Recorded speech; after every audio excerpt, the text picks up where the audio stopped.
তার নামে আজকে আয়না ঘরে পাঠিয়ে দিলাম, মন চালু যাকে, এমন সিস্টেম আর থাকবে না। মন চাইলো মেরে ফেললাম, মামলা দিয়ে দিলাম, জেলের ভিতরে দিয়ে দিলাম, এই দিন কিন্তু সেই দিন থাকবে না। থাকবে বলেন? থাকবে না। সেই দিন প্রত্যেকটা মানুষের জবানে আল্লাহ রাব্বুল আলামিন তালাবদ্ধ করে দিবেন, জমিনের জবানকে আল্লাহ খুলে দিবেন আর মানুষের মুখে তালাবদ্ধ করে দিবেন। এখন বলতে পারেন মনে হয় বানিয়ে বানিয়ে বলছি, কি মনে হয় আপনাদের বানিয়ে বলছি?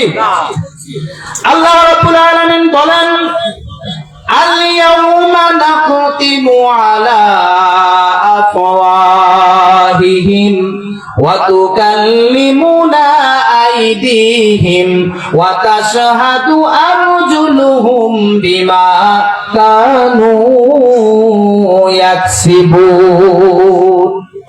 সেই দিন আমি মানুষের মুখে তালাবদ্ধ করে দিব, মানুষগুলো আর কথা বলতে পারবে না, কিন্তু তার হাতের দ্বারা যে কর্মগুলো করেছে এই কর্মগুলো সাক্ষী দিয়ে দিবে কার কাছে? কার কাছে দিবে? এই হাত দিয়ে মিথ্যা মামলা করেছেন, লিখেছেন, এই হাত উঁচু করে করে ইসলামের বিরুদ্ধে স্লোগান দিয়েছেন, আলেমের বিরুদ্ধে স্লোগান দিয়েছেন, মসজিদের ইমামের বিরুদ্ধে কথা বলেছেন, এই হাত সেই দিন কার দরবারে সাক্ষী দিবে? কার দরবারে দিবে? আল্লাহর দরবারে কিন্তু সাক্ষী দিয়ে দিবে। শুধু আঙ্গুল যে সাক্ষী দিবে তা কিন্তু না, আল্লাহ তাআলা আরো সুন্দর করে বলে দিয়েছেন, হাত্তা ইযা মা জাউহা শাহিদা আলাইহিম সামউহুম ওয়া আবসারুহুম ওয়া জুনুদুহুম বিমা কানু ইয়ামালুন।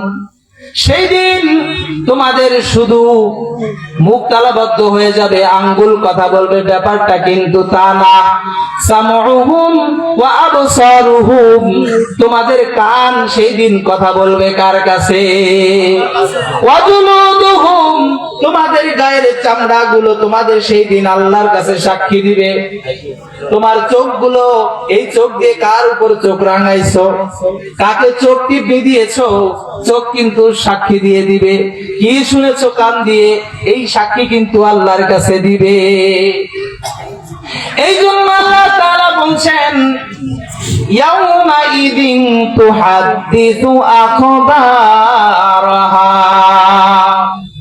জমিন সেই দিন তার মধ্যে এই যাবতীয় যত ভিডিও যা কিছু আছে সব কিছু ভিডিও করে একটা স্তূপ জমিনের কাছে আছে না নাই? সেটা একদিন কিন্তু আল্লাহর কাছে সাক্ষী দিয়ে দিবে। আর ওই যে মানুষ প্রশ্ন করেছিল, পৃথিবী কেন এমন করছে, আমার সমস্ত গোমর কেন পৃথিবী পাশ করে দিচ্ছে, জমিন বের করে দিচ্ছে, তাদের জবাব দিয়ে বলা হবে, ওয়াকালাল বিআন্না রাব্বাকা আওহা লাহা। এই সব কিছু যার হুকুমে হয়েছে তিনি কে? আল্লাহু আকবার। কার হুকুমে হয়েছে? আল্লাহর হুকুমে হয়েছে। কিন্তু সেই দিন কারো কোনো হুকুম থাকবে? সেই তো থাকবে না, তা হুকুম দিবে কোত্থেকে? এই সমস্ত কিছু মেসাকার হয়ে যাবে, শেষ হয়ে যাবে তার হুকুমে। যিনি চিরঞ্জীব, যিনি সব থেকে ক্ষমতাময়ী, যিনি চিরস্থায়ী, ঠিক কিনা বলেন? দেখেন এরপরে আর দুটো আয়াত, 5টা আয়াত হয়ে গেছে। ইয়াউমাইযি ইয়াসদুরুন নাসু আশতাতা, 6 নম্বর আয়াত। ইয়াউমাইযি ইয়াসদুরুন নাসু আশতাতা লিউরাউ আমালাহুম। যেহেতু বিচারের মাঠে সবাই চলে গেছে, আল্লাহ তাআলা তাদেরকে নিয়ে গেছেন, এখন তাদেরকে লিউরাউ আমালাহুম, তাদের আমলনামা তাদেরকে দেখানো হবে। নেককার বান্দা যারা হবে, নেককার বান্দারা সম্মানের সাথে ডান হাত দিয়ে তাদের আমলনামা পাবে, আর বদকার যারা হবে পিছন দিক দিয়ে বাম হাতে তাদের আমলনামা দিয়ে দেওয়া হবে। কিন্তু যখন আমাদের সম্মানের সাথে ভালো ফলাফলের ভালো রেজাল্টটা যখন আমাদের হাতে আসে, তখন আমরা কি আনন্দিত হই না খুব বেজার হই?